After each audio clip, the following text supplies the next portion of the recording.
This is Adam Martin with your Western District Fishing Report. Here at Kentucky and Barkley, water temps are in the upper 50s, and it's prime time for fall bass and crappie fishing. Crappie anglers are finding success fishing with live minnows over brush. Crappie tend to prefer soft-bodied prey, like threadfin shad, rather than prey with hard spines like a bluegill, so it's obviously important to find the shad schools. There are plenty of crappie up shallow right now, but your best luck is going to come between 8 and 20 feet of water.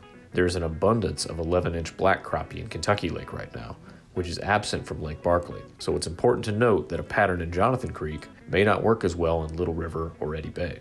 One thing anglers have continued to notice this year is that the abundant bait fish have led to some really healthy crappie and some thicker fillets. The yellow bass are also looking really good this year. The yellow bass are often overlooked and seldom targeted by most anglers. With no size or creel limit, it kind of gives the impression that they are a trash fish. However, yellow bass are undeniably delicious and much easier to catch than our more finicky species like bass and crappie. They are related to a striped bass, but unlike the striped bass, there is no strip of dark meat in the fillet. The thickness of a yellow bass also tends to yield a bigger fillet for its length than a crappie fillet. Fishing for yellow bass is especially fun if you have younger kids who may not be able to cast and retrieve, but can easily vertically jig for suspended yellow bass. To target yellow bass, you'll want to locate a school of them on your graph. Yellow bass eat a lot of aquatic insects, which primarily live in the bottom of the lake, so places like deeper flats near the main channel can be productive, but they're also moving shallow this time of year. Vertical jigging with a jigging spoon is the most common tactic, and it's a great way to fill the cooler for a fall fish fry. Bass fishing has really improved over the past 2 weeks. The smallmouth fishing has been better than we've seen in years, and there are a lot of largemouth in the 14 to 16 inch range. Most of the bass are concentrated on shallow woody cover or on rocky secondary points. It's almost time for the A-rigs, but for now you may want to stick with a single swim bait or even switch to a finesse technique like a jig or a shaky head. The bass are of course primarily eating shad right now as they prepare for winter, but that doesn't mean finesse techniques won't work. With mild weather like we've been having, there's no need to winterize that boat early, so get out there and enjoy yourself. As always, if you do get on the water, always remember to wear your life jackets and kill switches. Good luck. This is Jeff Crosby with the Central District Fishing Report.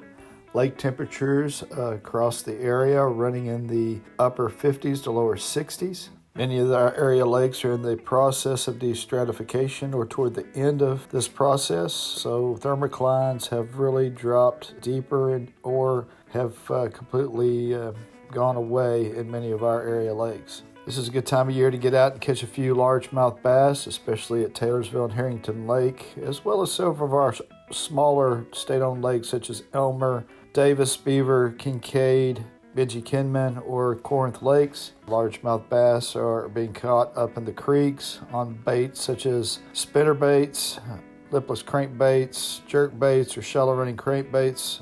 Additionally, soft plastics are excellent to use this time of year, especially fished around shoreline cover. Crappie can be caught in many of our area lakes this time of year. Fish large trees that extend out over deep water. Fish live minnows or crappie jigs in about 6 to 12 foot of water to catch a few of these crappie.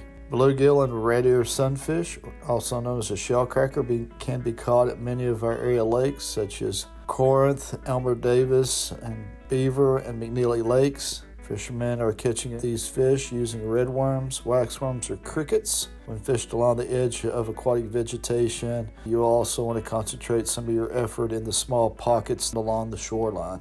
Also, a few white bass and hybrids, as well as a few saugar being caught in the upper portions of Taylorsville Lake.